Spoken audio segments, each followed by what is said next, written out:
toujours en direct depuis le pavillon de la certification Origine France Garantie. C'est le salon du Made in France, le MIF Expo. On va parler de celles et ceux qui entourent, accompagnent, protègent, valorisent, certifient le Made in France. Pour en parler, Gilles Attaf est avec moi, président de la certification Origine France Garantie et Service France Garantie. Les deux, on est sur ton pavillon. Bonsoir Anthony, Bonsoir. ravi d'être là ce soir avec vous.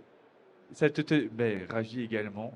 Ça te tenait à cœur de ne pas être seul pour parler de la certification, mais d'être également accompagné du vice-président de la certification Origine France Garantie, en charge notamment de la partie technique. Laurent Collas est avec nous, mais également dirigeant de Hainaut, qu'on a eu ce matin en plateau. Oui, absolument. Bonjour Laurent. Très fier d'être avec vous ce soir. Et double certifié EPV et Origine France Garantie. Et bien alors justement, EPV, Entreprise du patrimoine vivant, c'est une association, c'est un label, pardon, qui est porté par l'Institut national des métiers d'art, dont nous avons la chance d'avoir le président avec nous ce soir, Luc Le Sénécal. Bonsoir Luc. Bonsoir Anthony, merci beaucoup pour l'invitation. Ravi d'être C'est à un cette très, table très ronde. grand plaisir. Quand on est président de l'Institut national des métiers d'art, on a bon goût. Est-ce que je suis bien habillé, Luc, ce soir? Je pense que tu es particulièrement bien habillé parce que si tu ouvres, Voilà. Mais le manteau aussi est de chez toi. Voilà, C'est t'as un- Saint-James, voilà. puisque Et effectivement, dans Luc la Le collection Sénécal Élysée. dirige également Saint-James. Et ça, effectivement, c'est la collection Élysée. Aurélien Goyer, bonjour. Merci ou bonsoir, je ne sais plus trop quelle heure il est. Merci d'être avec nous, cofondateur du mouvement Circular for Good. C'est un mouvement où on va reprendre l'idée de cette économie circulaire qu'on va décliner sur l'industrie. Exactement, merci. Très heureux d'être avec vous. Merci Anthony, merci Gilles pour l'invitation. Globalement, ce que je vais essayer de partager là maintenant, c'est le lien entre l'économie circulaire et le Made in France. Et il y en a moult. Sur Circular for Good, c'est un mouvement en effet, le mouvement des experts du circulaire appliqué aux industries manufacturières. On est parti d'un constat assez simple, c'est qu'on est capable de dire aujourd'hui, avec pas mal de certitude, que sous 5 à 10 ans, beaucoup d'entreprises pétro-sourcées et qui suivent des modèles économiques linéaires seront probablement en grande souffrance, peineront pour des sujets d'attractivité à attirer les jeunes, peineront en termes d'accès aux ressources, et puis également en termes d'investissement, parce que la finance est aussi en train de faire sa révolution. Et donc, ça a été la genèse de la création de ce mouvement. On va parler de cette implication justement au niveau du Made in France. Samuel Collin, bonsoir. Bonsoir On a à Anthony. peine eu le temps de se croiser C'est vrai. durant cette première journée du MIF Expo. Membre de la FIMIF. La FIMIF, c'est la fédération indépendante du Made in France, une fédération vraiment qui va venir mobiliser plutôt les consommateurs, mais qui va aussi faire tout un travail de fond et d'enquête, toujours auprès du consommateur et autour du Made in France. Oui, on fait beaucoup de pédagogie auprès du consommateur. On fait également des études d'industrialisation dont j'ai des résultats que je partagerai. Tout à l'heure. Volontiers, on prend, Et, toutes on les travaille exclus, on en fait en France la télé. Et on travaille aussi beaucoup sur le franco-lavage via une commission dédiée où les consommateurs peuvent nous remonter des marques J'en ai plein. qui font pas le job du Made in France et qui trompent le consommateur. J'en ai plein, je pourrais te les partager. Gilles Attaf, je sais que c'était vraiment une des missions, des premières missions, lorsque tu as été élu président de la certification Origine France Garantie. Tu as dit, moi je veux que tous ceux qui œuvrent pour le Made in France, que ce soit des labels, des institutions, des fédérations, qu'on soit tous ensemble. Finalement, on se bat tous pour la même cause. On avait réuni à l'époque le premier plateau avec Luc. J'étais accompagné à l'époque de Sylvie Adigard qui était là. Il y avait Amandine Hez qu'on embrasse. Et ça continue. Et c'est beau. C'est beau de voir ce plateau. On l'ouvre même sur la réflexion de l'industrie de demain. Oui, puis tu vois, on ouvre, c'est ça qui est formidable, c'est qu'on ouvre avec des nouveaux acteurs qui viennent apporter leur pierre à l'édifice. En fait, nous, ce qu'on veut tous, c'est apporter notre pierre à l'édifice pour avancer cette formidable cause qui est la réindustrialisation des territoires, la production française, et de savoir qu'aujourd'hui, on a des nouveaux acteurs qui viennent avec l'économie circulaire comme Aurélien là aujourd'hui, ça apporte encore à notre discours. on a besoin d'être tous ensemble. Et c'est vrai que tu le dis, moi peut-être c'est mon passé de sport d'équipe qui fait que moi j'aime bien travailler en équipe et que ce que j'aime beaucoup, c'est cet engouement qu'on a et qu'on voit aujourd'hui au salon du Made in France, quoi. Moi j'ai l'impression qu'on est en famille chaque année et qu'on est tous ensemble. Les Fabienne Delay EPV parlait ou de FG, cousinade. c'est presque une cousinade. C'est vrai que c'est extraordinaire. Mais on est beaucoup plus fort quand on est ensemble et ça c'est super important. D'autant plus qu'on a tous les mêmes valeurs. Ce qu'on veut, c'est promouvoir des belles marques comme Eno, qui est à la fois sur les savoir-faire, à la fois sur la production française, et les aider à se développer. Et donc, le fait qu'on soit vraiment tous ensemble aujourd'hui autour de la table, pour moi, c'est une vraie fierté, et je suis très content de ça. Je partage ta fierté. Luc, pardon, Laurent, Laurent. euh, je me souviens, non, parce que je voulais dire, Luc, quand Sylvie était venue sur le plateau, elle a dit, mais alors, il n'y a pas de guerre EPV au FG. Laurent, tu en es le témoin. Tu es une entreprise à la fois labellisée EPV et certifiée sur tes produits. Oui, oui. Origine Ça France fait- garantie. Ça fait des années que j'essaye de faire en sorte que les deux labels se regroupent, se rapprochent. Et je remercie d'ailleurs Gilles et Luc de faire ce mouvement vers ce rapprochement parce que pour nous qui sommes détenteurs, on a beaucoup de chance parce qu'on est à la fois détenteur d'un savoir-faire rare qui est récompensé par le label EPV que j'ai eu il y a un peu plus de 10 ans. Et puis, bien sûr, le label Origine France Garantie. Et je n'avais qu'une envie, c'était de rapprocher ces mondes. Et on peut dire la même chose avec la FIMIF, qui ont leur rôle à jouer très important, qui sont un peu le poil à gratter du franco-lavage, ou en tous les cas, les dénicheurs du franco-lavage. Et c'est vrai que nous, en tant qu'association, on peut surtout positiver. Et eux, ils sont bien pour aller chercher là où ça fait mal. Donc on a besoin de toute cette communauté, plus le salon du Made in France, bien entendu, voilà, il faut qu'on regroupe nos forces. Il ne faut pas se diviser. Il faut arriver à ne pas se diviser parce que tous les adhérents dont je fais partie ne veulent pas voir de division. Et Dieu merci, il n'y en a jamais eu, mais il faut faire tout pour que ça se construise en permanence. Le label Entreprise du patrimoine vivant, cher Luc, qui est porté par l'Institut national des métiers d'art que tu présides avec brio, parce que quel dynamisme ces dernières années, je me permets de te le dire. Vraiment, on entend de plus en plus parler à la fois. L'Institut national des métiers d'art, on en entendait un peu moins parler, et depuis que tu as pris la présidence, on en parle beaucoup. Donc bravo déjà pour ça. On rappelle à celles et ceux qui nous regardent, qu'est-ce que ça veut dire d'être labellisé EPV?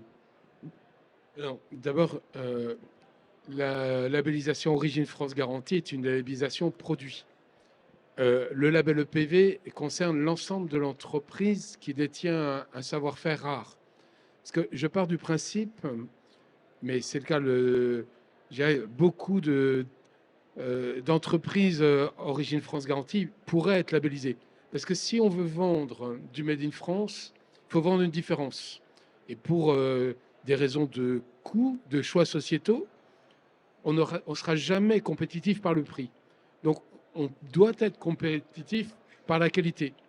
Et l'excellence d'un savoir-faire est souvent la résultante d'un produit de qualité. Donc, on ne se bat pas par le prix, on se bat par la qualité. Et il y a une expression, on achetait souvent dans l'industrie des produits allemands, des machines allemandes, parce qu'on achetait la qualité. On achetait il y a longtemps des voitures allemandes, parce qu'on achetait des voitures de qualité. Maintenant, la France a largement dépassé tout ça, donc il faut s'unir. Alors pour revenir à l'INEMA, donc l'INEMA instruit les dossiers. Donc vous êtes une entreprise qui produisait en France, vous voulez être labellisé, donc il y a tout un dossier déjà un petit peu administratif. Ensuite, il y a un audit, et ensuite l'entreprise passe devant une commission d'experts, et cette commission donne un avis favorable ou pas à la labellisation. Et actuellement, nous avons 1300 entreprises labellisées. Et dans le plan métier d'art et EPV que le gouvernement, nos deux ministères, la culture et le ministère des PMI-PME, nous avons la volonté et une feuille de route pour labelliser 2500 entreprises du patrimoine vivant d'ici 2 ans dans le plan de métier d'art. Pourquoi?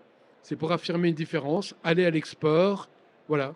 Et je suis ravi d'être sur le plateau parce que on défend tous la même cause et parfois on a les mêmes problématiques. En ce moment, les marchés sont plus difficiles. Ils sont plus difficiles pour les entreprises qui produisent en France, qu'elles soient OFG ou EPV, on a les mêmes difficultés. Donc si on demande les mêmes choses, on a la même analyse et de remettre au cœur du centre, parce que quand tu parles du label Origine France Garantie, ça concerne le produit, donc ça concerne l'entreprise derrière, la fabrication.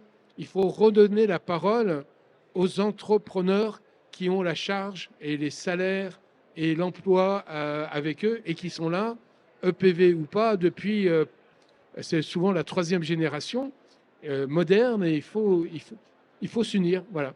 Il faut s'unir. Justement, Laurent, tu parlais de cette volonté que tu avais depuis des années et des années que EPV, OFG se parlent plus. Gilles, je parle sous ton contrôle parce que là, je travaille de mémoire. Il y a une convention qui a été signée à Niort. Une Ouais, c'était convention ouais. historique. C'est Ouais, c'était un formidable moment, effectivement, avec Tristan Devitte, qui est le président de l'Association nationale des entreprises du patrimoine vivant. Et on a fait ça chez Laurent, et je trouve que c'est très, très symbolique. Parce que ce que disait Luc, avec juste raison, on porte tous les mêmes sujets, mais on a une complémentarité incroyable avec les EPV qui travaillent les savoir-faire. Nous, on travaille sur l'origine du produit. Et en fait, tout ça, c'est lié, c'est très important. Et donc, le fait d'avoir signé cette convention chez Eno, en plus, qui est un double labellisé, c'était un beau symbole qui porte vraiment des valeurs que nous, on aime avoir à Origine France Garantie. Oui, et une belle usine.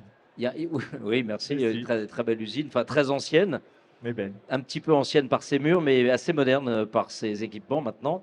Et ce qui est très important, c'est qu'il me semble que autant beaucoup d'OFG ne peuvent peut-être pas être EPV parce qu'ils n'ont pas forcément un savoir-faire rare, mais en tous les cas, les EPV qui sont par nature des fabricants français devraient très majoritairement pouvoir accéder facilement au label Origine France Garantie parce que des fabricants français très impliqués avec les mêmes valeurs.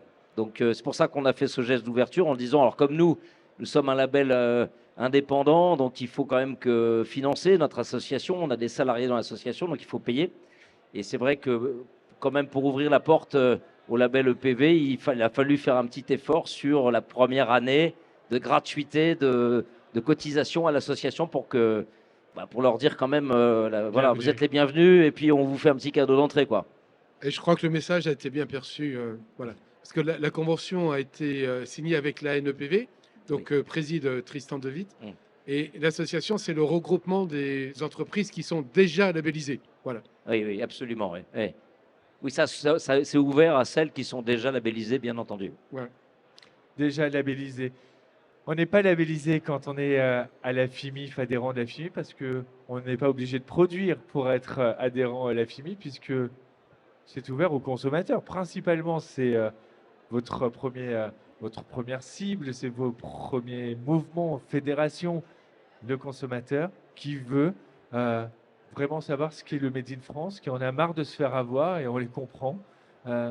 Juste pour l'anecdote, j'adore partager cette anecdote que j'ai appris il y a peu de temps. Pour tout vous dire, je l'ai appris en faisant une super interview de Fabienne Delahaye dans Fait en France Magazine, édité par Origine France Garantie Auto Promo. Savez-vous pourquoi Fabienne Delahaye a eu l'idée de créer le salon du Made in France? En 2012 ? Alors, c'est bien avant ça, c'est vers 2006-2007. Elle était dans une foire, qu'on ne citera pas, et elle voulait se faire plaisir en s'achetant des couteaux. Elle s'est donc acheté des couteaux Laguiole et à un prix assez copieux. Et quand elle est rentrée chez elle, elle a vu Made in China. Elle se dit, mais non, Laguiole, c'est français. Elle s'est faite avoir. Et elle s'est dit, c'est pas normal que sur un salon, on nous trompe. Et donc, ça a été un des premières graines qui a fait germer l'idée de ce salon du Made in France qui réunit 100 000 visiteurs sur ces 4 jours. Donc, dire à quel point l'importance de la FIMIF, parce que tout le monde peut se faire avoir et on en a marre.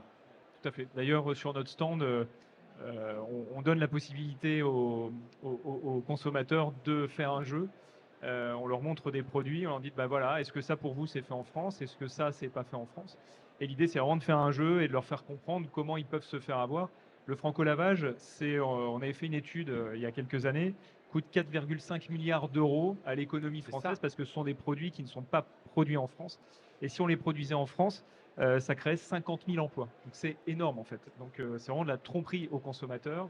Et donc les Design C'est in du vol. France, entreprises familiales françaises, il faut se méfier, il faut regarder l'étiquette. Et je pense que c'est hyper important votre travail parce que j'ai eu une petite anecdote sur le franco-lavage. À midi, j'intervenais sur RMC chez Estelle Denis. Il y avait un auditeur qui appelle en disant oui, il y en a marre du Made in France, c'est pas de la qualité. J'ai acheté un jean. Alors, je vais pas citer la marque pour pas me faire. Le temps des Le cerises, temps moi je des me fais. cerises, voilà, il le dit. Et oui, je l'ai gardé 6 mois et ça m'a coûté 140 euros. Et ben oui, parce qu'il a vu bleu, blanc, rouge sur un jean, mais hélas, le consommateur a encore besoin d'être éduqué. Mais pour ça, il y a des moments où il faut montrer les choses hein, réellement. Donc je me suis un peu énervé sur le plateau. Mais effectivement, avec Origine France Garantie, il n'aurait pas eu cette problématique parce que le produit aurait été audité pour être sûr qu'il était bien fabriqué en France. Donc il y a beaucoup de travail à faire et le franco-lavage, c'est essentiel. Mais je dirais que ce qui est plutôt positif, c'est que la marque France vend. Si on essaye de nous l'apprendre, parce que avec des gens qui fabriquent au bout du monde, c'est que ça a une valeur. Donc ce qu'il faut, c'est se battre, donner les bonnes informations, expliquer que lorsqu'on a un savoir-faire, on est EPV, lorsqu'on produit réellement en France, on est OFG. Et voilà, il y a un travail d'éducation à faire. Mais il faut aussi dénoncer les gens qui profitent. Parce qu'en fait, on profite de ce que j'appelle moi l'immatériel de la marque France. Et c'est pas normal que, effectivement, après, ça coûte très cher à la nation française. Et nous, à la FIMIF, on est très heureux de voir les cartons rouges du franco-lavage dans le magazine Fait en France, parce que du C'est coup, vrai. c'est un relais pour ça. C'est un travail d'équipe, on est tous ensemble. Et c'est ça qui est important. Il y a une nouvelle étude, Samuel. Oui, alors du coup, on a produit 3 nouvelles études en exclusivité pour ce salon.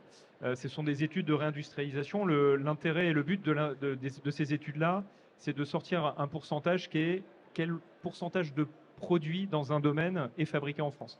Donc là, on en a 3. On a une étude sur le mobilier. Donc aujourd'hui, on est à 25%. Donc aujourd'hui, quand vous achetez du mobilier en France, 25% du mobilier est fabriqué en France. Sur les vélos, on est à 15%. Et sur les scooters, nous, on est à 18%. Voilà, ce sont les études, ce sont Elles les sont 3 toujours nouvelles très études que la fournies en FIMIF plus, les vient études de de la FIMIF. Et j'en parlais il y a peu de temps avec Natacha Polony. On se disait que c'était pour les journalistes, c'est des vraies sources parce que c'est toujours très très bien fourni. Juste avant de continuer de parler de la FIMIF et de parler d'Aurélien, parce qu'on est sur le collectif et parce que on est tous ensemble pour le Made in France, j'ai vu passer Amandine et Léa, des meufs du MIF. Amandine Bouvet, et viens juste, mais viens Amandine, mais pourquoi elle se cache? C'est juste 2 secondes. Amandine qui a monté, qui est la chef de projet sur l'usine éphémère. Bravo. On retrouve d'ailleurs le savoir-faire Bravo. de Saint-Jacques. On peut les Super applaudir boulot. parce que vraiment, Bravo. elles font un travail. Je parle de vous depuis ce matin Merci Anthony. On adore. et vraiment, elles font un travail formidable. Et Amandine, au-delà d'être une chef de projet, oui, elle se moque de mon mug. C'est le mug Gilataf. Je te l'offrirai à la fin. Si tu... Ben voilà, écoute, je le remets là. Mais vraiment parce que c'est un travail formidable que vous faites. Et moi, je suis impressionné d'année en année. L'usine éphémère, c'est un véritable succès. Luc, tu peux en témoigner. Tu fais partie avec Saint-James de cette usine éphémère. Oui, moi, ce que j'aimais bien dans ce salon et que vous cultivez, c'est de présenter les savoir-faire.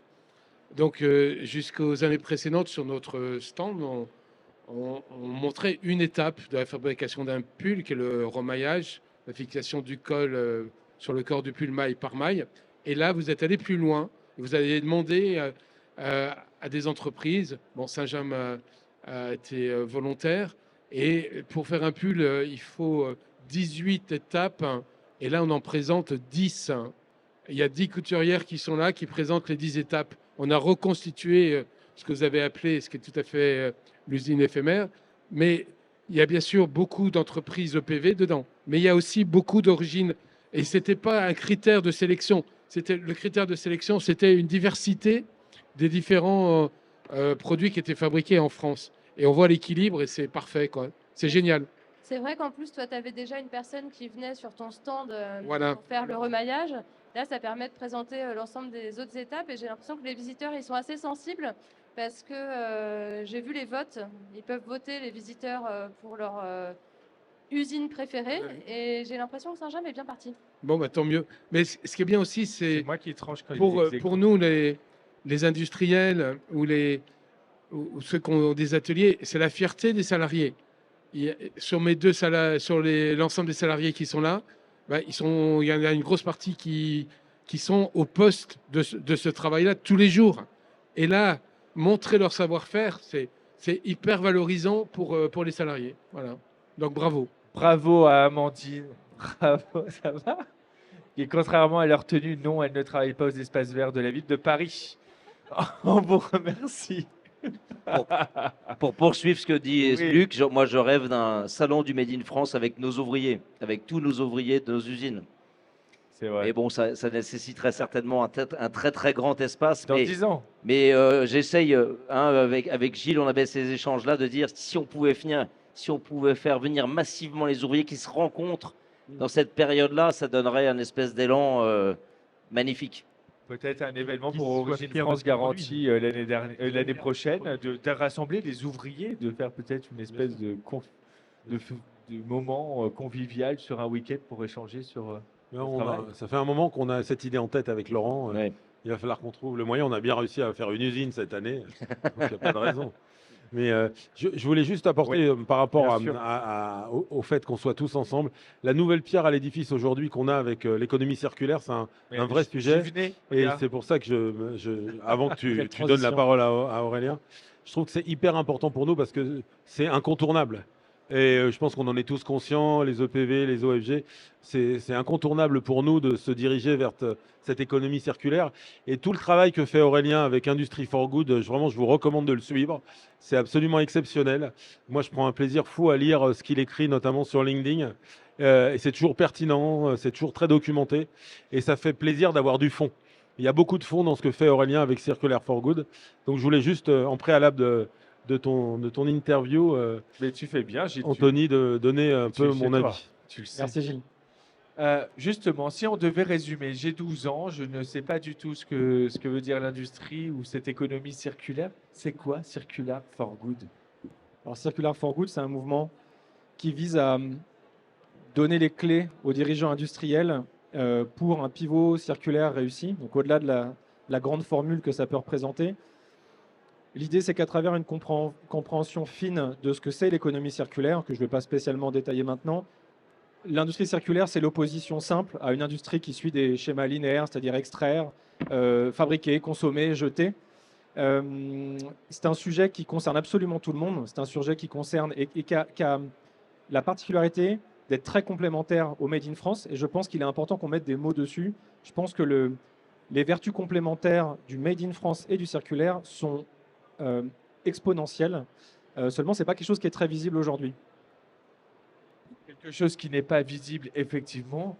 Et c'est aussi maintenant la prochaine étape, peut-être d'accompagner toutes les entreprises, toutes les industries pour vraiment s'inscrire dans cette démarche. En fait, il y a deux choses pas simples dans la sphère publique et professionnelle. C'est que quand on parle de circulaire, il y a une image d'Épinal qui rapproche beaucoup du sujet du recyclage. Le recyclage, c'est évidemment important, sauf que le recyclage, si on prend le cycle linéaire, c'est un peu la fin d'un cycle linéaire. On n'est pas dans une disruption, on est dans une réutilisation plus vertueuse de la fin de ce cycle linéaire. L'autre problème avec le circulaire, c'est que quand on parle aux politiques de ces sujets-là, eh bien, ils nous disent que la grande star du moment, c'est la décarbonation. Tout le monde en parle, c'est extrêmement important. On a eu la loi sur l'industrie verte et ce qu'on a tendance à nous répondre, c'est que l'économie circulaire et l'industrie circulaire, ça sera pour plus tard. C'est une erreur absolument critique à ne pas commettre. C'est quelque chose qui doit être absolument mené en parallèle et je vais prendre quelques chiffres. Ce que je dis souvent, c'est admettons que demain on mette 50 milliards d'euros dans la décarbonation française. Il y a seulement 7,2% de l'économie mondiale qui est circularisée. Ça veut dire qu'on met à la poubelle 13% de ce qu'on fabrique. C'est énorme. Donc si on met 500 milliards, 50 milliards, que dis-je, dans la décarbonation, est-ce qu'on n'a pas mis à la poubelle 92% de cet argent public qu'on essaie de, si on ne fait que décarboner, ce qui est extrêmement critique et je le précise, on n'a réglé qu'une partie du problème.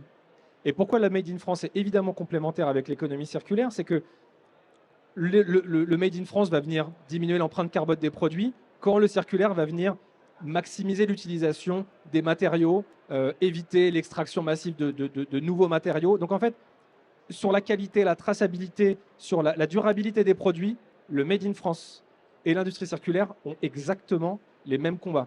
Donc, il faut qu'on se rapproche et qu'on bosse ensemble. Et c'est pour ça qu'on est là. Laurent, rapidement. Alors, ce qui est étonnant dans ce qui vient d'être dit, c'est qu'en fait, c'est la culture même si le mot est nouveau, l'économie circulaire, mais c'est la culture même de nos PME. Par exemple, moi, je fabrique des produits qui sont des produits de cuisson pour des bateaux, et tous les pratiquants de bateaux savent bien qu'à l'usine, on peut réparer. Et on répare parfois des objets qui ont 30, 40, 50 ans, on répare parce qu'on a encore les pièces détachées.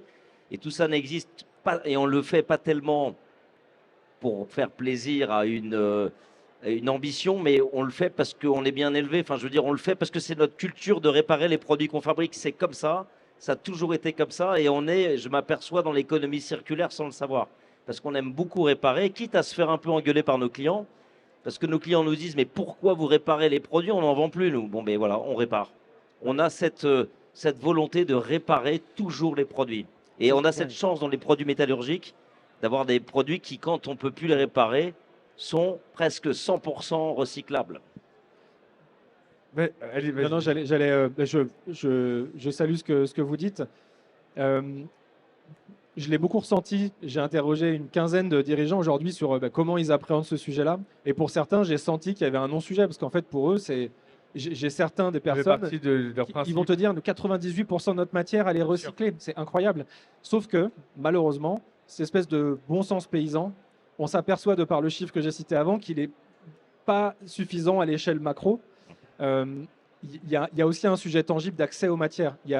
On sera ahuri de voir, si on se focalise uniquement sur la décarbonation, le nombre d'entreprises qui n'auront plus accès à du cuivre dans 5 ou 10 ans. Soit parce qu'il y en aura plus, soit parce que ça coûtera trop cher. Donc la réalité violente qu'on risque de rencontrer dans quelques années, si on ne s'est pas préoccupé du réemploi des matériaux, notamment l'éco-design, l'éco-conception, la réparabilité, tous ces sujets-là, on risque de le prendre de plein fouet dans quelques années. Effectivement, Samuel, tu voulais ajouter quelque chose. On a dépassé beaucoup le temps, c'est pour ça. Rapidement, ouais.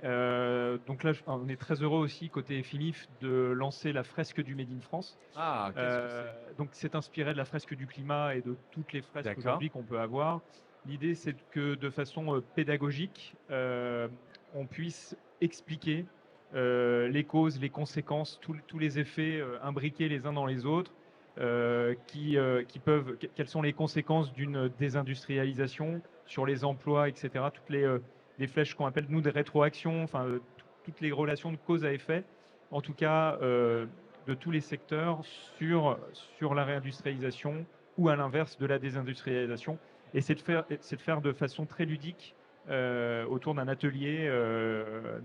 Donc, pour du grand public, mais aussi pour des entreprises, des comités d'entreprise, des associations. Bref, sensibiliser autour du Made in France et de l'intérêt de la réindustrialisation en expliquant à l'inverse ce qui peut se passer quand on touche et on détruit des choses et qu'est-ce qui se passe par effet boule de neige. Voilà. Absolument génial. Luc, tu voulais ajouter quelque chose? Oui, on vient de lancer à Saint-James l'opération Réparer ses souvenirs, puisque maintenant et dorénavant, vous pouvez ramener votre pull Saint-James dans la boutique pour le faire réparer. Voilà. Et en 15 jours chrono, il est restitué. Voilà. Et ça, c'est la durabilité, la réparabilité. Et s'inscrit dans la marque. Mais Luc, tu sais que tu reviens alors samedi ou dimanche, je ne sais plus quand, mais tu reviens, on va parler de Saint-James au long, au large avec grand plaisir. et en travers. Merci à tous les 5. Je te libère pour aujourd'hui, Gilles, je crois. Il me reste 2 plateaux pour cette première journée de marathon. On a fait... je ne sais même plus quelle heure il est. Pour le moment, nous sommes à peu près 7h45 de direct. Bravo, Tony. Bravo, félicitations, Tony. Ça nous Bravo, bravo. bravo. Je ne sais pas, je crois que j'ai eu à peu près 30 ou 40 invités aujourd'hui. Et toujours si bien habillé. C'est grâce à Saint-James. Et mes accessoires nous disent, bien évidemment, j'embrasse Tine qui est juste là. Tine Collard, qu'on retrouvera évidemment sur le plateau de Feu en France. Merci la FIMI, vous êtes exposant, on peut venir. Et quand on est exposant, on peut aller voir la FIMIF, notamment le soir pour les apéros. Merci beaucoup pour ton accueil. Merci Samuel. Merci à tous. Bonne soirée. Attends, Merci, Anthony. Laurent Collas, sur le stand, parce qu'il y a Eno également, on peut venir choisir ses plans de chat. On peut se faire plaisir. On vous accueille Une avec belle plaisir, ouais. cuisine d'extérieur de qualité, CEPV et OFG. Merci. Alors là, c'est le bonheur du bonheur quand on est dans le Made in France quand le produit est à la fois EPV et OFG. Et on a un autre troisième label qui est le label Long Time, qui rejoint un petit peu la préoccupation, Circular for Good. qui est l'engagement de la durabilité de nos produits. Merci beaucoup. EPV, ils n'ont pas de stand. INMA non plus, je crois, si. Non, mais Mais- ils circulent dans les allées. Ils circulent, mais sinon, puis, Saint-James est présent. Plus là, j'invite aussi tout le monde à venir sur le stand Normandie, où il y a de nombreux EPV et OFG. Merci beaucoup, Aurélien Goyer. Presque Gilles. Attends. Le livre également, Pivoter vers une industrie circulaire. Merci beaucoup de me l'avoir fait dédicacer. Je vais le lire avec beaucoup d'attention. Si tu m'y autorises, j'aimerais passer un petit salut à deux personnes qui ont été critiques pour moi dans la compréhension de ce sujet. Il y a Grégory Richat, qui est le co-auteur de ce bouquin et qui est une personne incroyable et qui est un vrai passionné d'industrie avant tout et de circulaire également. Et la deuxième personne, c'est Christian Bruer, qui est le patron de l'entreprise Mobion, Mobion, qu'on connaît très bien, qui arrive à faire un scooter made in France, et certifié Origine France certifié garantie. Origine France garantie, réparable dans des proportions incroyables, à un prix moins cher qu'un scooter chinois. Donc comme On quoi ça existe. embrasse fort Christian. Gilles Attaf, je te dis à demain. À demain, mon Je ami. t'embrasse très fort, président de la À certification bientôt. Origine France Garantie. On se retrouve dans quelques instants. C'est pas fini pour Fait en France la télé. On est toujours en direct depuis le pavillon de la certification Origine France Garantie. C'est le MIF Expo. À tout de suite.